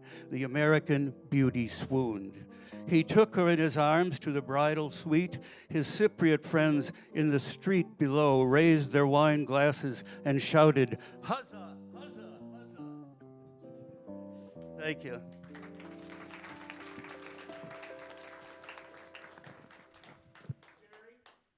Yes, sir. This is unorthodox. My name is Eric Wiggins. Oh, my God, Eric. So it may not be appropriate, but I brought a tribute poem for you. If there's a time, may I insert it if it would be. I think there's no time like the present, Eric. This is an improvisational event, after all. It's been too long, man. It's all yours. All right, so I'm not a poet. I'm just a straggler from the street. I know this gentleman. He was very instrumental in my life. He was a professor of mine. I was a music student at the university many years ago, more than I'd like to admit. I wrote this poem on the occasion of his retirement, which, as my memory serves me correct, was the spring, end of the spring semester of 2013. I was unable to deliver it in person. I gave it to him, and indeed put it in the form of a hanging that he could put on the wall if he chose to do so. But I was in the midst of a very traumatic personal experience at the time, and I didn't feel like I had my voice, and I didn't want to say it. And I saw that he had this event, and I thought, what a great opportunity if I have the ability to infuse myself, which I've done. So I have two poems. The first one says, about Gerald Sloan. The title is The Man Who Made Me Famous, Gerald Sloan. One day I met a man. His name was Gerald Sloan. His stature tall and thin. His instrument, trombone. This professor for low brass took his task each day to teach one and that methods for better play. He sat across the room when lesson time began, his hands against his frame, fingertips inside his trouser band. What did you do this week? I often heard him say. Sometimes he meant with practice, other times he meant for play.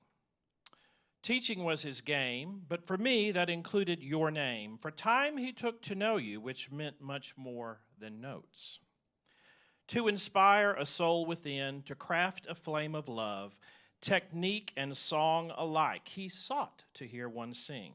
Sing from deep within, let the passion flow, and so he taught the way that music ought to go. A dry and witty sense to encourage attendance. The first to gain the goal received a meal with him, personally, you know. And when unprepared, dared to go inside, conversation of preparation, or if needed, a lecture, a bit of indignation. But of all he said to me, what I remember best is how he once told me, "You're going to make me famous." Curious of how, for not too grand was I, quite a disappointment was frankly what I often thought. But as the time went on and lessons of life unfolded, he taught me to do my best and seek to learn each day, and that's what I remembered in my mind that would say. To blend well with the group in which I sought to play, a strong but mellow sound, a good foundation laid. Make him famous? That I did not do. Today I seldom play the horn that I once knew. Yet deep within my life, the lessons resonate. His time and craft live on and teach me to sing a song. And so today, I, as a lowly businessman, though some people know me, they know I once was a music man. They say they hear me sing and whistle as I go, but I seldom realize, for naturally it flows. So to you I want to say, thank you, Gerry Sloan, for you have made me famous. For music I am known.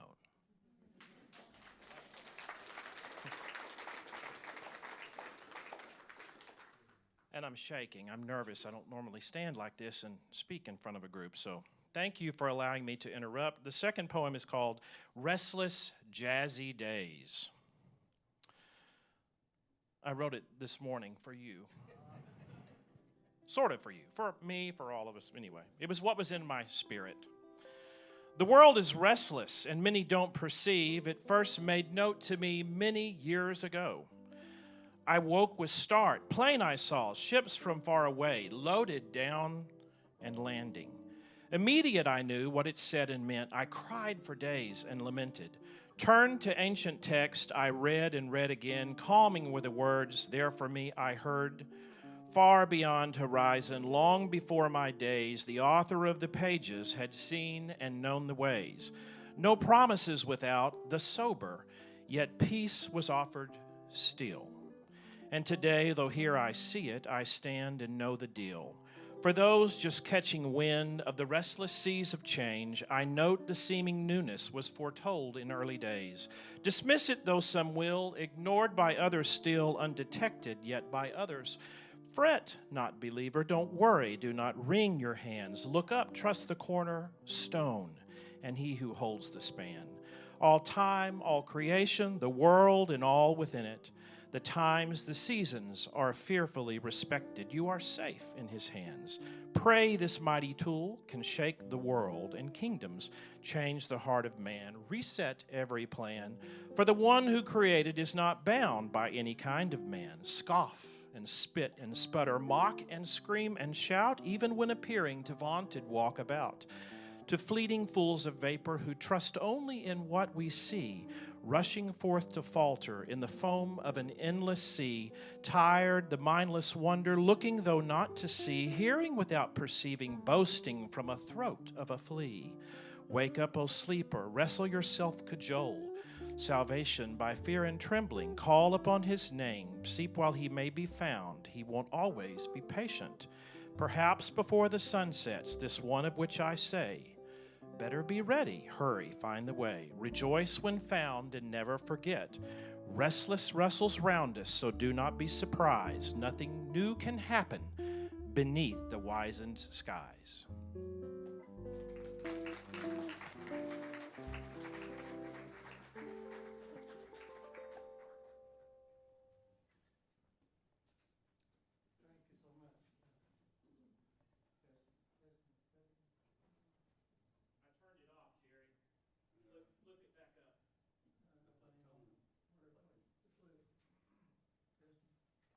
Testing, testing. Okay, I'll do it this way.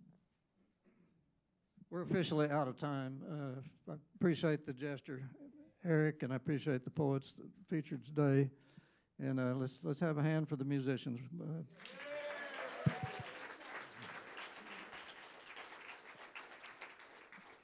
Shameless plug. There's a book back there of mine that came out 2011. It was designed and edited by.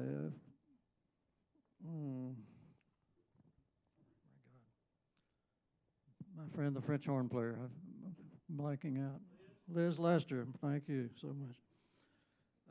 Paper Lanterns, and the title poem's about my father being in the Navy in the Pacific Fleet when we dropped the bombs on Hiroshima and Nagasaki, and then staying around 2 months later for the testing at the Bikini Atoll.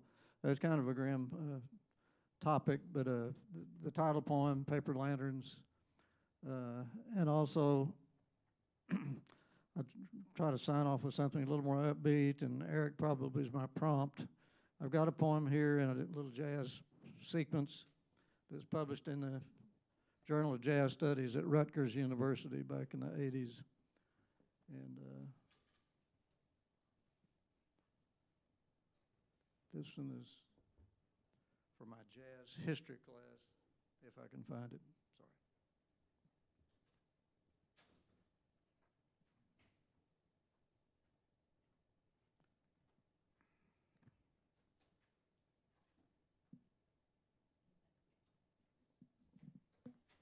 If I dog-eared the pages, I thought if I dog-eared the pages, I could find it. But I do need my glasses. I'm sorry. It's called Second Line. Does anybody know what that is? In New Orleans, that's the folks that walk along or dance along behind the band on the way, well, coming back to the cemetery. You know, it's supposed to be a dirge on the way. Good groove. So this will be the last thing today, and I appreciate your attention.